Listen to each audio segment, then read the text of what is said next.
Right. So today we're gonna be taking a deep dive into Surah Al-Baqarah, Okay. verses 6 through 16. Sounds good. These verses are really interesting because they talk about three groups of people Mm, and how they relate to faith. right. So the disbelievers, Yeah. the The hypocrites, hypocrites. Yeah. and then by implication, the believers. Right. And it's a really fascinating look into Yeah. human nature and how people kind of grapple with, Yeah. truth and falsehood. And these themes are really timeless, you know? Totally. Yeah. This is something that is relevant across cultures and Yeah. across history and even in our own lives today. Absolutely. We see these same dynamics playing out. Yeah. So like you said, let's just jump right into it. Yeah, let's do it. Verses 6 and 7, they talk about the disbelievers. Mm. And they're pretty intense, they say. Okay. Indeed, those who disbelieve it is all the same for them. Whether you warn them or do not warn them, they will not believe. Yeah. Allah has set a seal upon their hearts and upon their hearing, and over their vision is a veil. Mm. And for them is a great punishment. Heavy stuff. I mean, talk about strong imagery. Yeah, absolutely. Right. Like a seal, a veil. What does that even mean? It's powerful imagery. Yeah. And it's meant to convey the idea that for these people, Yeah. truth is completely inaccessible. Hmm. Their hearts are hardened. Okay. The seal, think of it like a king's seal on a treasure chest. Right. It's a sign of absolute authority Okay. and impenetrability. Interesting. So even if you're trying to warn them or guide them, it's like their hearts are just locked down. Okay, but that brings up like a really big question. Yeah. If their hearts are already sealed by Allah, Right. then do they even have a choice in the matter? That's a question that's been debated for centuries. Okay. Right? Yeah. You know, and like, is their fate predetermined? it can feel that way, right? Yeah. But what's important to remember is that this sealing isn't arbitrary. It's not like Allah just randomly decided to seal some hearts and not others. Yeah. It's a consequence of their choices. Oh, interesting. The Quran itself clarifies this. Okay. In surahs like An-Nisa, Ghafir, and Al-Jathiyah, Got it. it explains that this state of being sealed, this hardening of the heart, Okay. it's a result of their actions. Yeah. Their persistent rejection of truth, Okay. their arrogance, their tyranny. It's like they've chosen to blind themselves. Wow. So it's not that they can't believe. Right. It's that they won't believe. They've reached a point where they've closed themselves off. Okay. But if that's the case, why even bother Good question. trying to guide them Right, like what's the point? if they're already sealed? If it's not going to make a difference, Right. this gets to the heart of divine justice. Okay. See, in Islam, punishment is based on actions, Okay. not just on inner beliefs. Right. So the invitation to faith, it has to be extended, even if it's likely to be rejected, Okay. to establish proof Proof. Okay. and to allow for that possibility of change, Got it. however remote it might be. Okay. So it's almost like filling an obligation. It is. Saying, look, the truth has been presented. Yeah. The Right. choice is yours. Got it. And you know, Yeah. what I really find fascinating is that the Quran doesn't just tell us Right. about this hardening of the heart. It doesn't just say, oh, their hearts are hard. Right. It uses all these metaphors, Yeah. these powerful images like seals, imprints, even rust, Yeah. to really drive home the point. It makes it so much more vivid and relatable. Exactly. It helps us grasp this abstract concept. Okay. So what exactly does heart mean here? Well, the Quran uses the term in multiple ways. Okay. Like more than just the physical heart. Yes, it can mean the intellect and understanding. Okay. Like the verse that says, indeed, and that is a reminder. Yeah. Whoever has a heart. So like the seat of our knowledge. Exactly. A center of comprehension and discernment. Okay. That's interesting. And sometimes heart refers to the soul or self, The soul. Okay. That makes sense. as in when the eyes deviated and the hearts reached the throats. Oh, right. That verse about a moment of great fear. Yeah. It also refers to the center of our emotions. Our emotions. Okay. Love, hate, fear, joy, and worry. So that's like the feeling part of us. Yes, that's right. As it says, I will cast terror into the hearts. And all these different meanings. Wow. It shows how much is connected to the heart. So it's like this multi-layered thing. Exactly. It can be the intellect, the soul, the emotions. But why does the Quran use the word heart? Well, humans have two powerful centers, Okay. intellect and heart. Both affect actions and thoughts. So how does that fit in with our bodies? Well, our intellect is like a perception center. Okay. It uses the brain and nervous system to understand things. Oh, like the brain is just a tool. Yeah, for the soul to analyze and interpret information. Interesting. And then the heart is like an emotional center. That's where we feel stuff. Yeah, the conical heart where those emotions are sparked. Okay, so if you're sad, you feel it there. Exactly. And if you're happy, you feel it there too. So it's a physical and emotional center. Yeah, and the main center of perception is the soul itself. Wow. The reactions of understanding happen in the brain, Right? while reactions to emotions appear in the heart. So they're both really important. Absolutely. And the heart is necessary for survival. The physical heart, yeah, it pumps blood. That's why it makes sense to associate everything with it. It's also why the Quran uses it so much. Yes, in all its meanings. So, given all that, you can see why it's used in verses 6 and 7. Right. It's not just a physical thing that's sealed. It's the intellect, the emotions, the whole self. It's important to pay attention to the language used in the Quran. Okay, so before we dive into the hypocrites, verses 8 to 16. Yeah, let's tackle this question about plural and singular. So, we've seen how the Quran refers to hearts and eyes. Right in the plural, but hearing in the singular. So, why is that? There are a couple of possible explanations for this. Okay, what are they? One is that hearing can be a collective noun in Arabic. A collective noun. Yeah, so it doesn't need to be pluralized. That makes sense. The other is that hearing can be a verbal noun, A verbal noun, what's that mean? which means it can indicate both singular and plural. Okay, so it's like the concept of hearing itself. Exactly, it's a more abstract idea of hearing. Oh, okay, that's interesting. But beyond those linguistic reasons, there's also a stylistic element. Stylistic, like a literary reason. Yeah, and also a scientific one. Oh, I like that. It is that the sensory perceptions of hearts and eyes Yeah. far exceed our auditory perceptions. Okay, how so? Well, modern physics tells us that audible sound waves Right. are limited to only tens of thousands of waves, Wow. while light and visible colors exceed millions of waves. Oh, that's a huge difference. It's a difference in scope. So our hearts and eyes are taking in so much more. Yes, that's the idea, so it's appropriate to refer to them as plural. Okay, like a diverse range of perceptions, Exactly, all those different ways of seeing and feeling. but only one way of hearing. In this context, yeah. That is, well, I guess pretty fascinating.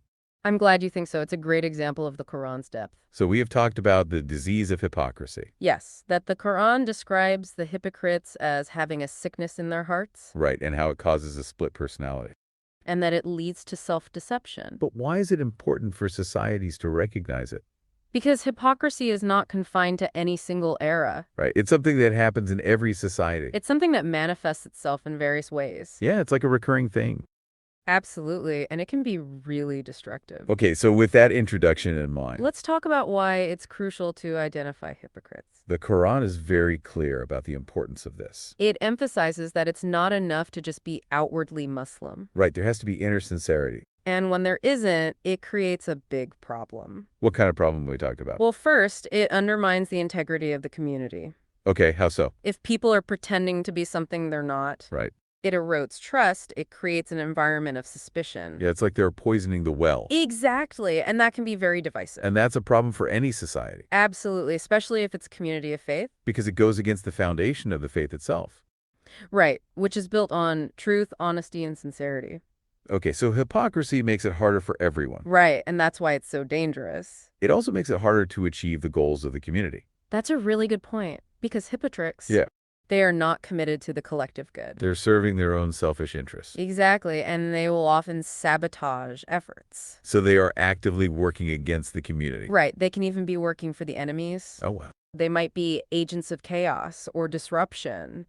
And you see that throughout history. Absolutely, the Quran talks about those who did this. So that's why it's essential to be able to identify hypocrisy. Because you can't confront it if you don't know about it. It's like a hidden disease. Exactly, a disease that needs to be exposed to be healed. So how do we even go about identifying it? Well, the Hadiths expand on this concept, giving a practical view. Okay, how so? For example, there's a well-known Hadith from Prophet Muhammad. It says 3 are the signs of a hypocrite. What are they? When he speaks, he lies. When he promises, he breaks it. And when he is entrusted, he betrays. Wow, that's pretty specific. Yeah, it's a very practical definition of hypocrisy. So it's not just about disbelief, it's about actions. Exactly, actions that are inconsistent with one's claims. And it goes to the heart of the issue of integrity. It does. It emphasizes that true faith must manifest in actions. Okay, and what about Imam Jafar as Sadiq? He said, Riyah is a tree that bears no fruit except hidden shirk. So showing off is a kind of hidden idolatry. Exactly, and he adds, and its root is hypocrisy. So he's linking these ideas together. Yeah, showing off is rooted in hypocrisy. And that's such a powerful connection. It shows how hypocrisy is not just an external thing. It's like an internal sickness that makes us want praise from people. Precisely, it's a form of spiritual idolatry. Okay, and what about Imam Ali? He gives us a very detailed description of the hypocrite in Nash al-Balagha. Okay, what does he say? He describes them as the misguided and the misguiding, the erring and the corrupting. And that's really harsh language. He says they change their colors and move in different ways. So they are not straightforward at all. And that they attack you with every means. Like they are sneaky and they will go to any lengths to get what they want. He says their hearts are diseased and their faces are clear. So their inner selves are completely different from how they present themselves. He says their description is a cure, their speech is healing, but their actions are incurable disease. So they appear wise, but their behavior is toxic. Exactly. Their words are good, but their actions are bad. And he says they envy the prosperous, intensify calamities, and spread despair. Yes, they have deep resentment for the good and only work to worsen things. They're also victims at every path, advocates in every heart, and tears for every sorrow. They appear as the friend, but their deeds are not that of a friend. And they trade praise among themselves and monitor each other for reward. They only give praise in return for more praise. And finally, if they ask, they persist. If they rebuke, they expose. So they will be relentless in demanding things and shame people for their errors. Wow, that is a really detailed and vivid picture. It is. It shows us how multifaceted hypocrisy really is. And these hadiths are really giving a practical way to spot it. They are. It is not just a theoretical problem, it's practical. It makes it so clear how it manifests in daily life. And it shows that hypocrisy isn't limited to the early days of Islam. Yeah, it's a universal human trait that manifests in every society. Yes, and we see echoes of it in modern life too. In politics, in the workplace, even in our families. Absolutely, it is a pervasive issue. But now we have a clear understanding. Right, we see how hypocrisy can be a hidden thing. But it can also be obvious in the way people act. And it is not just disbelief, it's the actions that count. And that's why it's so important to be vigilant. Right, and to recognize the subtle ways it can creep in. And to constantly check our own intentions. It's about self-reflection. Yes, so that we can all strive to be better. Okay, so with that deeper understanding. And now we can move to verses 8 through 16. Right, which introduces us to the hypocrites. Okay, so starting with verse 8, it reads, "And among the people are those who say, 'We believe in Allah and the last day,' but they are not believers." Okay, so right away, this verse is introducing us to the concept of hypocrisy. Exactly. It's setting the stage. It shows us that not everyone who claims faith actually embodies it. Verse 9 says, "They seek to deceive Allah and those who believe, but they deceive not except themselves, and they do not perceive." This really emphasizes that hypocrisy is ultimately self-defeating. They think they're being clever, but they are actually the ones being fooled. Verse 10, "In their hearts is a disease, so Allah has increased their disease. And for them is a painful punishment because they used to lie." Okay, so that's where we get the idea of hypocrisy as a disease, like we were talking about. Yeah, and that the more they indulge in it, the worse it gets, which is an important point. It's that self-perpetuating cycle that we mentioned earlier. Now, verse 11, "And when it is said to them, 'Do not cause corruption on the earth,' they say, 'We are only reformers.'" Ah, classic hypocrisy. They're actively doing harm, but they're trying to frame it as good. Yeah, they're trying to rationalize their actions, which is really interesting. Verse 12, "Unquestionably, it is they who are the corrupters, but they do not perceive." This reiterates that they're completely blind to the consequences of their behavior. They're causing damage, but they're in denial. They're not seeing it. Verse 13, "And when it is said to them, 'Believe as the people have believed,' they say, 'Should we believe as the foolish have believed?' Unquestionably, it is they who are the foolish, but they do not know." So now they're not just being hypocritical, they're also arrogant. Right, they think they're smarter than everyone else. They're putting themselves on this pedestal, looking down on other people. Then here's 14. "And when they meet those who believe, they say, 'We believe.' But when they are alone with their devils, they say, 'Indeed, we are with you. We were only mocking.'" Oh, so they're putting on this act for the believers, but they show their true colors when they're alone. Yeah, they're constantly changing to suit their surroundings. And it's showing how duplicitous they can be. And verse 15, "Allah mocks them and prolongs them in their transgression, while they wander blindly." This suggests that their hypocrisy is not going unnoticed. They're caught in their own traps. Yes, that their actions will have a consequence in the end as well. Finally, verse 16, "Those are the ones who have purchased error in exchange for guidance, so their transaction has brought no profit, and they were not guided." Here we see the metaphor of life as a marketplace. Yeah, it shows that hypocrisy is a bad trade that brings no profit, and as we talked about, they miss out on the guidance. So those verses really paint a picture of the psychology of hypocrisy. Definitely, and how it manifests in different ways. And this really connects to how the text describes hypocrisy as a disease. Yeah, it's like they're caught in this cycle of self-deception. It shows how their actions reinforce that cycle. The text frames life as a marketplace where we are all constantly making transactions. It's not a literal marketplace, of course, but a metaphor for how we trade our time, energy, and choices. Exactly. We're constantly exchanging resources, and those resources can be anything from our actions to our beliefs. And the text suggests that we can either make wise investments or squander them on things that will bring no lasting benefit. This is where the concept of hypocrisy comes in, as it's presented as a terrible trade where we exchange guidance for error. It's like we're buying into something that will not profit us and, in fact, will hurt us in the end. And it's not just about material gain, it's about our spiritual well-being and how our actions affect those around us. Right. It's like the choices we make either build us up or tear us down. And that's why this idea of life as a market is so resonant. It invites us to reflect on our choices. Well, it makes us think about what we are actually buying and selling in our daily lives. So we've established that hypocrisy is like a disease, a self-defeating cycle. Right, and it's also portrayed as a bad trade in the marketplace of life. Exactly. You're not just missing out. You're actively investing in something bad for you. And when people get caught in that cycle of self-deception, they're not seeing the truth. Right, and this is where the fails come in because this is not a winning strategy. The text makes it clear that there are serious consequences for those who choose hypocrisy. Yeah, so let's talk about those consequences and the verses from the Quran that relate to them. We already touched on this one, that they are purchasing error in exchange for guidance. Right, that verse emphasizes the loss, the missed opportunity. It's in verse 16 where it says, "Those are the ones who have purchased error." So not only do they lose out on guidance, but that error is harmful. It's also important to note what happens when the disease takes root. Yeah, the more they engage in hypocritical behavior, the more it harms them. It reinforces that self-deception, which means that they fail to see their own failures. There's another verse that highlights this cycle. Which one are you thinking about? The one that says, in their hearts is a disease, so Allah has increased their disease. Oh yes, that one really shows how the disease of hypocrisy can grow unchecked. Exactly. It's like a snowball effect of failure. And of course, there are the external consequences. Yeah, it's not just an internal failure. Their attempts to deceive others always fail. Like in verse 9 where it says, they deceive not except themselves. So their dishonesty, that's another failure. They think they're being clever, but they're ultimately fooling themselves. And the text also points to a more collective failure. Oh, how so? Hypocrites undermine the community by causing corruption, as verse 11 mentions. It says, do not cause corruption on the earth, but they say, we are only reformers. That's the hypocrisy and the underlying failure of that action. So they're not just harming themselves, but the society around them. Yeah.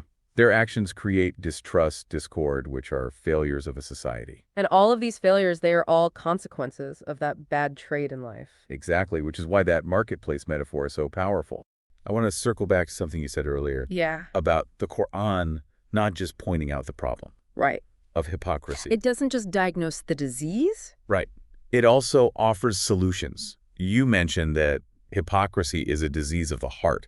It is. It's a spiritual disease. But the Quran provides the cure. It does. So what is that cure? Well, it emphasizes the importance of self-awareness, Okay. of constantly examining our intentions, our motivations. So it's about really looking inward. It is. It's about being honest with ourselves. Right. And being honest with Allah. And it encourages us to seek knowledge, Okay. to engage in sincere dialogue, to surround ourselves with people who Oh. can help us stay on the right path. People who can keep us accountable. Exactly. So it's about actively cultivating. It is. It's not passive. Right. It's not something that just happens. Yeah, it's about actively cultivating Yeah. those qualities of sincerity and truthfulness. It takes effort. Huh. It takes commitment. Yep. It might even involve struggle at times. Right, because it's not always easy. It's not, but the rewards are immeasurable. They are. It's worth it. And the Quran reminds us Yeah. that we're not alone in this journey. Hmm. We have the support of Allah. Right. The guidance of Prophet Muhammad, peace be upon him, and the strength of the believing community. And that's such a powerful reminder. It is. It's a reminder that we're part of something bigger than ourselves. And with that, I think it's time to wrap up our deep dive. Thanks for joining us on this journey through Surah Al-Baqarah. Until next time, keep reflecting, keep questioning, and keep striving to live a life of sincerity and truth.